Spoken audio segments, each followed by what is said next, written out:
লোকসভায় সংবিধান সংশোধনী বিল পেশ কেন্দ্রীয় স্বরাষ্ট্রমন্ত্রী অমিত শাহের। সেই বিলের বিরুদ্ধে গর্জে উঠলেন তৃণমূল কংগ্রেস সাংসদ তথা লোকসভায় তৃণমূল সংসদীয় দলনেতা অভিষেক বন্দ্যোপাধ্যায়। দেশজুড়ে একাধিক ইস্যু থাকা সত্ত্বেও কেন এই বিল পাশ করা হচ্ছে, এই প্রশ্ন তিনি তুলেছেন।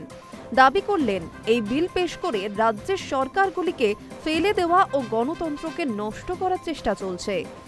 এক্সের একটি পোস্টে অভিষেক উল্লেখ করেছেন, বিরোধীদের সমর্থন থাকা সত্ত্বেও পাক অধিকৃত কাশ্মীর চাইতে পারছে না বিজেপি সরকার। শুধু তাই নয়, সীমান্ত সুরক্ষার ক্ষেত্রেও যথেষ্ট গুরুত্ব দেওয়া হচ্ছে না বলে অভিযোগ তুলেছেন তৃণমূলের সর্বভারতীয় সাধারণ সম্পাদক। সূত্রের খবর, বুধবার লোকসভায় বিল পেশ করবেন অমিত শাহ। সেই বিলে বলা হয়েছে, গুরুতর ফৌজদারি অভিযোগে গ্রেফতার কিংবা আটক করা হলে টানা ৩০ দিন বন্দীও থাকলে প্রধানমন্ত্রী, মুখ্যমন্ত্রী কিংবা অন্য কোনো মন্ত্রীকে পদ থেকে সরে যেতে হবে। এটি হবে ১৩০তম সংবিধান সংশোধনী বিল। এই বিলে এই প্রস্তাবও দেওয়া হয়েছে যে বহিষ্কৃত মন্ত্রীরা মুক্তি পাওয়ার পর ফের পদ ফিরে পেতে পারেন। আর এরপরে সোশ্যাল মিডিয়ায় গর্জে উঠলেন ডায়মন্ড হারবারের সাংসদ। বিজেপি সরকারকে কৃষক বিরোধী ও জনবিরোধী বলে উল্লেখ করেছেন এই সাংসদ। তার কথায়, বিজেপিকে একটা ভোট দেওয়ার অর্থ দেশকে বিক্রি করে দেওয়া।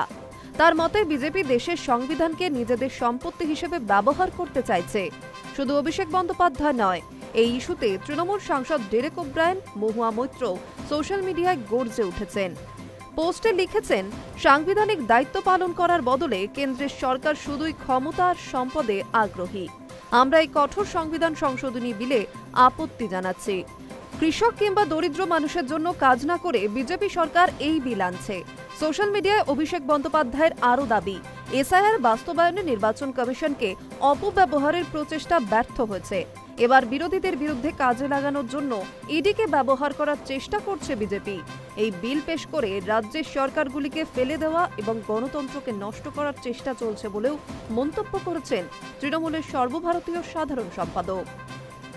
High news network.